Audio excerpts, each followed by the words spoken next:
You're watching Fox 10 Phoenix. Now. We are staying on top of a big developing story here at a financially troubled school district in Phoenix.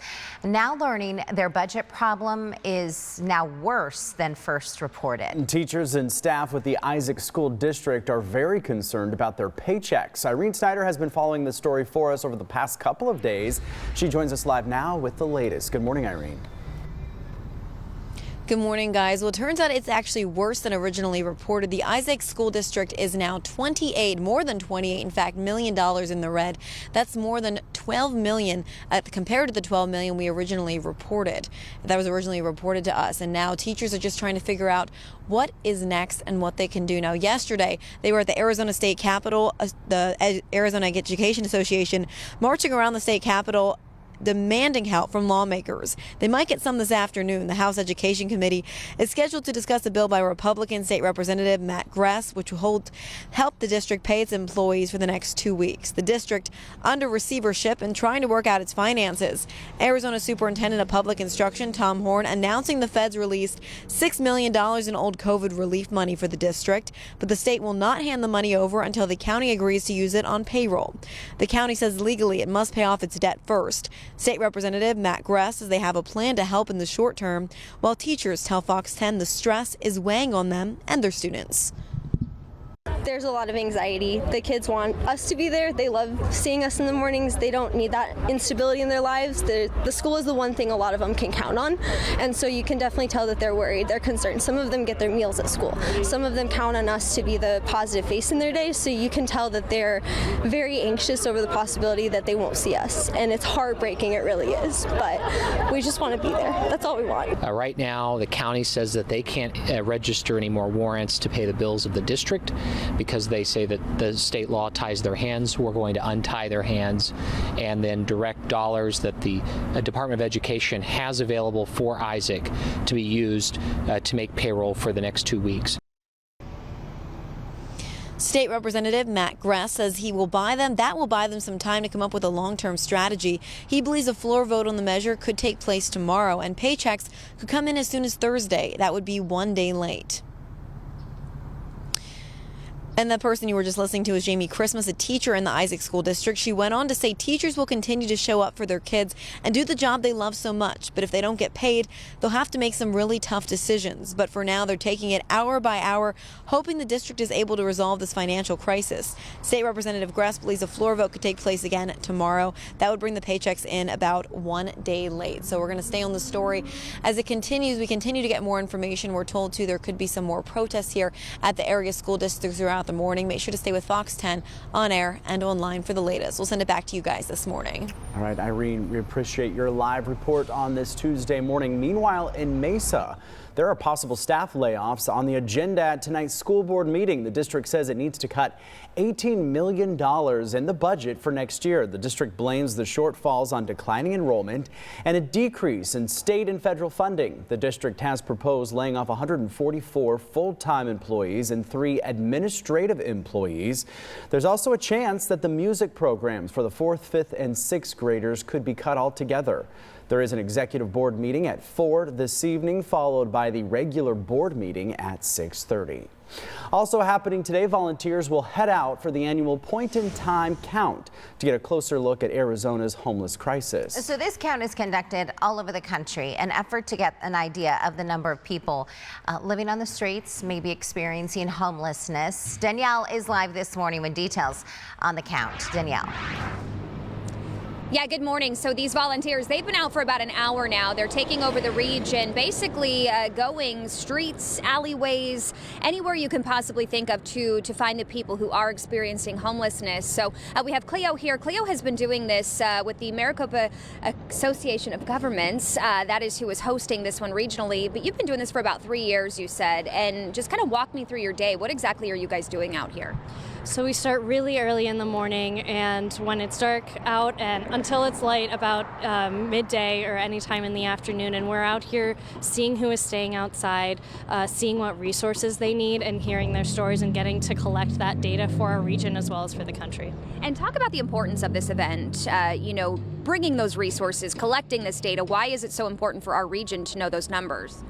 This is really important because it's really hard to know who all is out here. We do have data tracking that happens throughout the year, but this is really the only time that we are out here on the streets figuring out and talking to people one-on-one to see what it is that they need and figuring out where they came from, how long they've been out here. And it's the only standardized look across the country that does this in every continuum of care. So it's really good to get that standardization across every region in the country. And doing this for 3 years, trends, people, ages, what have you seen over those 3 years? So we see it all, really. We know that our most common people staying out here are usually single men, but you see families, you see veterans, you see youth, and sometimes you even see children out here. So it really is a very wide range depending on where you are in the city, but we see it all. And what did we see last year? I know the numbers were trending downward, but we saw more people in the shelters. That's correct. So we saw a slight decrease in those staying outside, but a slight increase in those who are in our shelters, which hopefully is showing that we are increasing those resources for people to stay inside and that we are getting more people off the street directly. Cleo, thank you so much. We appreciate it. And she's with her team here, so they're going to continue their morning on. But we do have those numbers from last year, but this year's numbers, they will be able to get a good idea about how many here today, but those official numbers won't be released until about May or so. We'll send it back to you guys. President Donald Trump's crackdown on illegal immigration continues. The Department of Homeland Security reports it has deported now more than 7,000 undocumented migrants. ICE is now posting daily updates on X. Sunday, there was more than 950 arrests. Yesterday, nearly 1,200. Among those arrested, a man in Phoenix wanted for homicide in Mexico. Now, the deportation efforts are sparking protests here in our state. In fact, take a look at this. Hundreds of protesters blocking off the area of 75th Avenue and Encanto on Sunday evening, claiming that the arrests were separating families. The Trump administration says the priority is deporting violent criminals. Still, Arizona Governor Katie Hobbs says the state will not use resources to aid in the deportation efforts. Task Force Safe, that's interdicting drugs at our ports of entry. Those are the kind of efforts we should be spending our limited resources on. And I want to protect Arizonans and make sure that they're not subject to raids in churches and hospitals and schools. I don't think we arrested any families. We've arrested public safety threats and national security threats, bottom line. Senate President Warren Peterson will introduce a new bill called the AZ-ICE Act, which requires local law enforcement to assist in federal immigration efforts. You know, you just heard it briefly there. The goal of this is to arrest the criminals who are here in terms of creating crimes, maybe in their country or here in the United States, and deport them. But, you know, there are some fears here. Immigration raids at schools and churches could be a possibility under the Trump administration. Sites that had been considered off limits in the past, but Arizona's Superintendent of Public Instruction, Tom Horn, he doesn't believe ICE will be going after students or families. ICE has no reason to arrest kids. If they're going after criminals, those are adults, or even if they're going after non-criminals, they're going to go after the parents, not the kids, with the exception possibly of some high schools where there might be gang members. Then I could see the reason for it. But what I've been trying to do is assure people that ICE will not be going in there to arrest kids. It doesn't make any sense, and I don't want parents to keep their kids home because they're afraid of what might happen at school. Horn went on to say he has no knowledge of any raids happening at schools either. In order for ICE to enter a school or a church, agents will need to have an appropriate warrant to do that. Taking a look at some other headlines on this Tuesday morning, a new lawsuit from a high-profile attorney is connected to Arizona's sober living scandal. It comes from the civil rights attorney Benjamin Crump. The suit claims state agencies targeted providers with baseless fraud accusations and stopped them from providing services to Native Americans. The so-called bad actors preyed on vulnerable people battling addiction, promising to get them help through the state's Medicaid program, but then sent them to fake sober living facilities and then kept the money. If you want to go see the big game, it's going to cost you. Tickets are going for around $5,600. That is cheaper than last year's big game in Las Vegas. On StubHub right now, the cheapest ticket that we could find, right around $4,500. The most expensive ticket, yes, get this, $75,000 per seat. The seats are right behind the Chiefs bench on the 40-yard line. Oh, so you can actually maybe whisper to them like, hey, do better. Don't drop the ball next time, bonehead. You know? Arizona getting rain, hail, and snow in parts of the state. Maybe this was you. You woke up this morning, you saw some sprinkles on your windshield there, or maybe you're in our higher elevations. That far right image, that's up in Flagstaff, Arizona. It has been so fun to watch what's happening in our higher elevations. So rain, hail, and snow in parts of our state. We saw the wet weather developing right here on AZAM yesterday.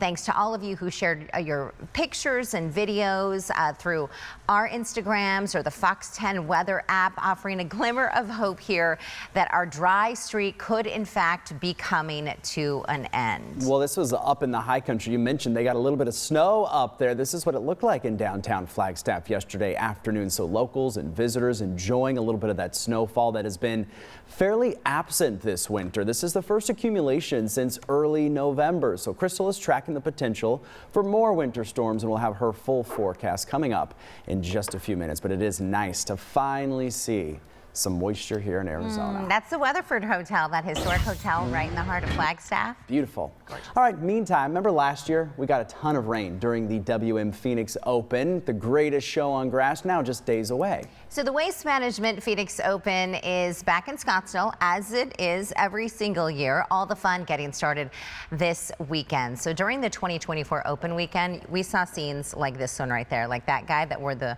white slacks, and next thing you know, they're brown. So the area was hit with rain, leading to muddy conditions and crowds of people rushing for cover.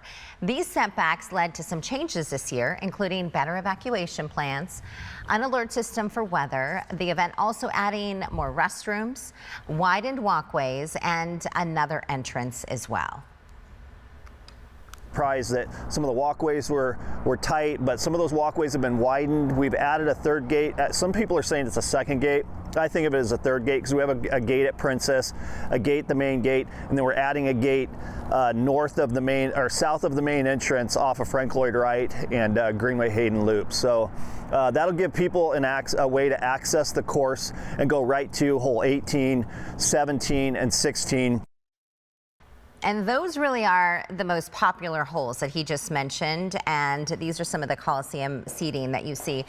They've also limited, I believe, the number of tickets that they're issuing on some of the busiest days. So Scottsdale Fire Captain Dave Follow, you just heard him, says their goal is to respond to calls at the Open within 1 to 2 minutes. You'll see some of their crews walking the grounds as well, keeping everyone safe, happy, and of course, having a great time.